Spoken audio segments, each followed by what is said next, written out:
Patient की धड़कन अनियमित हो सकती है, चलने से, काम करने से सांस फूलना, ये जी। सबसे मुख्य सिम्टम है।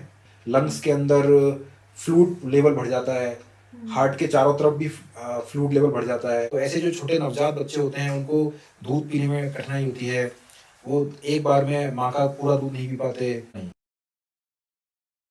हाइपरटेंशन और डायबिटीज़ और ओबेसिटी, डिस्लिपिडीमिया, ऐसे पेशेंट्स को हार्ट फेलियर होने की रिस्क ज़्यादा होती है। पेशेंट को बैठे-बैठे या लेटे-लेटे भी सांस भर रहा है, खाना चबाते-चबाते भी उसको सांस फूल जाता है, वॉशरूम जाते हुए, नहाते हुए उसको सांस फूल, तो ऐसे पेशेंट को हम स्टेज 4 बोलते हैं, जिसमें बहुतायत जो संख्या में जो पेशेंट होते हैं वो हाइपरटेंशन वाले होते हैं।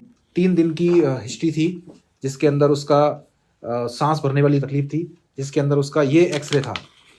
अगर आप इसको एप्रिशिएट कर पाते हैं इस वीडियो में, तो आप देख सकते हैं कि इसका जो हार्ट है वो थोड़ा सा एनलार्ज है, और हार्ट के जो लंग्स हैं उसके अंदर ये काफ़ी सारे इन्फिल्ट्रेट्स हैं।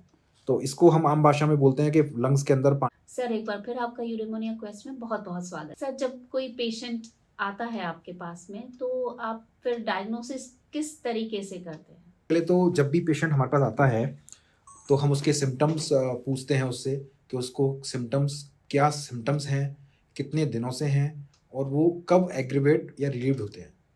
तो इन सिम्पटम्स के आधार पे हम डिसाइड करते हैं कि पेशेंट्स को लंग्स की डिजीज़ है या हार्ट की डिजीज़ है।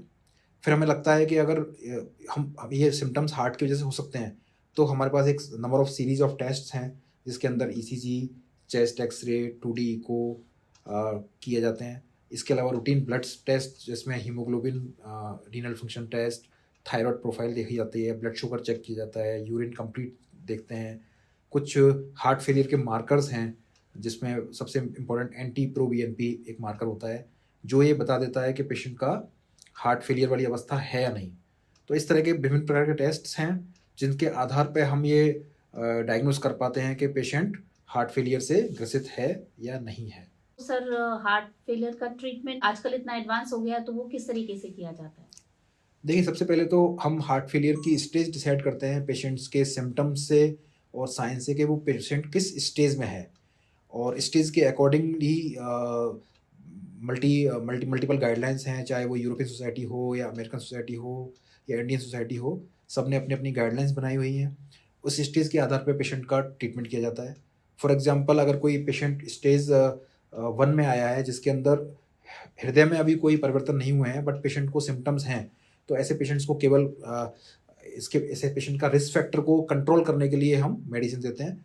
फॉर एग्जांपल, हाइपरटेंशन और डायबिटीज़ और ओबेसिटी, डिस्लिपिडीमिया, ऐसे पेशेंट्स को हार्ट फेलियर होने की रिस्क ज़्यादा होती है। तो इस कंडीशन को हम स्टेज ए बोलते हैं।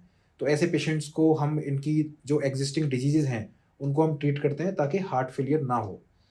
स्टेज बी जो होता है, सेकंड स्टेज होता है, जिसके अंदर पेशेंट्स को हार्ट फेलियर के सिम्पटम्स भी आने लग गए हैं। तो ऐसे पेशेंट्स की मेडिसिन्स अलग हो जाती हैं। कुछ पेशेंट्स होते हैं जो हार्ट फेलियर के जो सिम्पटम्स हैं वो रेस्टिंग अवस्था में है। पेशेंट को बैठे-बैठे या लेटे-लेटे भी सांस भर रहा है, अपने रूटीन काम नहीं कर पा रहा है, खाना चबाते-चबाते भी उसको सांस फूल जाता है, वॉशरूम जाते हुए, नहाते हुए उसको सांस फूल जाता है, पैरों पे स्वेलिंग है। तो ऐसे पेशेंट को हम स्टेज 4 बोलते हैं, और आम भाषा में इसको रिफ्रैक्टरी हार्ट फेलियर बोलते हैं, कि मतलब सभी दवाइयाँ देने के बावजूद भी पेशेंट्स का हार्ट फेलियर के सिम्पटम्स उसको ठीक नहीं हो रहे हैं। तो ऐसे पेशेंट्स के लिए भी मल्टीपल मेडिसिन्स दी जाती हैं, और मल्टीपल परहेज़ बताए जाते हैं, और जिसके अंदर हम चाहते हैं उस पेशेंट का फ्लूइड इंटेक कम रहे, पानी पेशेंट्स कम पिए। तो ऐसे पेशेंट्स को उससे कुछ समय के लिए रिलीफ मिल सकता है। सर, ये हार्ट फेल जो है, क्या ये अचानक होता है या ये धीरे-धीरे होता है? ये दोनों प्रकार से हो सकता है। कुछ पेशेंट्स जिनको अचानक से हार्ट अटैक आ जाता है, और हार्ट अटैक आने के तुरंत पश्चात हार्ट की मसल्स वीक हो जाती हैं, तो ऐसे पेशेंट्स को अचानक ही सिम्पटम्स आ जाते हैं हार्ट फेलियर के, तो इसको हम बोलते हैं एक्यूट हार्ट फेलियर। और वैसे ही कुछ पेशेंट्स जिनको अचानक से बीपी बढ़ के, और जो उसकी हार्ट की जो क्षमता थी वो जितना बीपी सहन करने की क्षमता थी उससे ऊपर निकल जाती है, तो ऐसे पेशेंट्स को भी हार्ट फेलियर हो जाता है। तो इसको भी हम एक्यूट हार्ट फेलियर बोलते हैं। कुछ पेशेंट्स होते हैं जिनका धीरे-धीरे हृदय के अंदर परिवर्तन होते रहते हैं, और धीरे-धीरे पेशेंट्स को हार्ट फेल होता है, जिसमें बहुतायत जो संख्या में जो पेशेंट होते हैं वो हाइपरटेंशन वाले होते हैं, या रूमेटिक हार्ट डिजीज़ वाले होते हैं, या फिर पेशेंट जो सब्सटेंस अब्यूज़ है जिसमें अल्कोहल एक मुख्य कारण है, वो जो धीरे-धीरे लेते रहते हैं, जिनकी वजह से हार्ट के अंदर अचानक तकलीफ़ हो जाती है। तो ऐसे पेशेंट्स को भी हम क्रोनिक हार्ट फेलियर की संज्ञा देते हैं। एक मैं बात बताना भूल गया, एक्यूट हार्ट फेलियर में कुछ पेशेंट्स होते हैं जिनको वायरल न्यूमोनिया हो जाता है, वायरल इन्फेक्शंस हो जाते हैं। तो जो वायरस होता है वो फ़ीवर के साथ-साथ पेशेंट के हार्ट की मसल्स पे भी हिट करता है।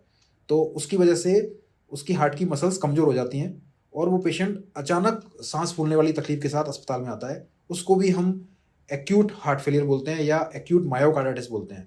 अभी पिछले कुछ वर्षों में कोविड के टाइम पर ऐसा बहुत संख्या में देखा गया कि पेशेंट्स को फ़ीवर आया, फ़ीवर के बाद उसको अचानक से साँस लेने में तकलीफ़ चालू हुई और बाद में मालूम चला कि फ़ीवर के जो वायरस था उसने हार्ट को हिट किया और उसकी वजह से हार्ट उसका पंपिंग कमज़ोर हो गई।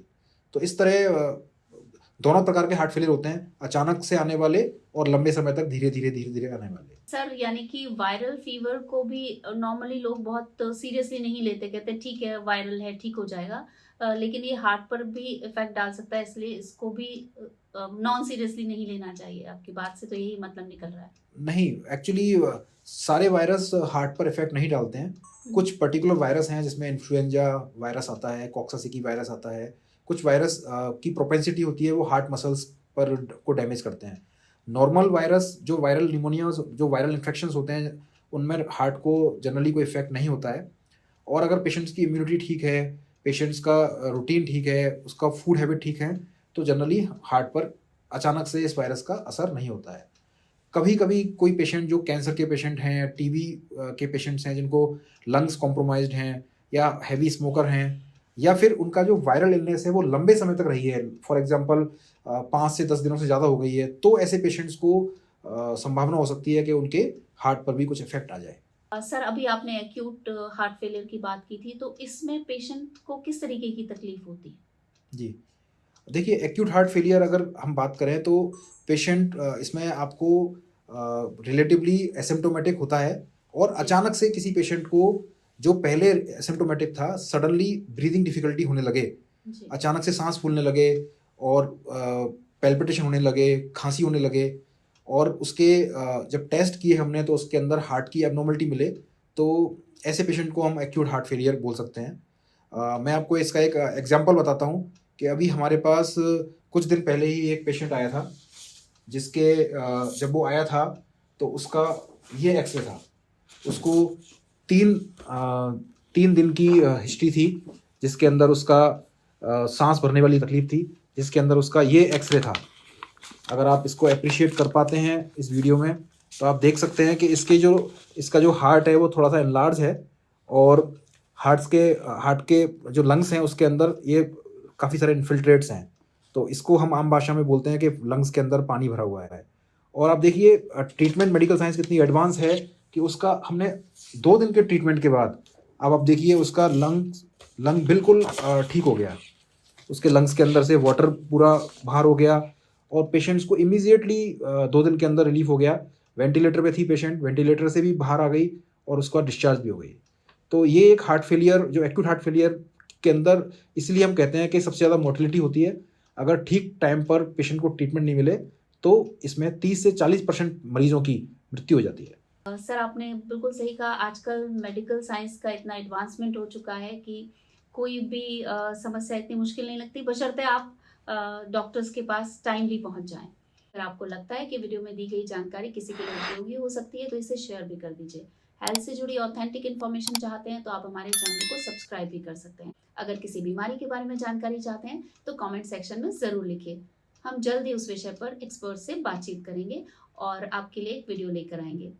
आपसे जल्दी फिर मुलाकात होगी, तब तक हंसते रहिए, मुस्कुराते रहिए और सेहत से जुड़ी बातें करते रहिए। नमस्कार।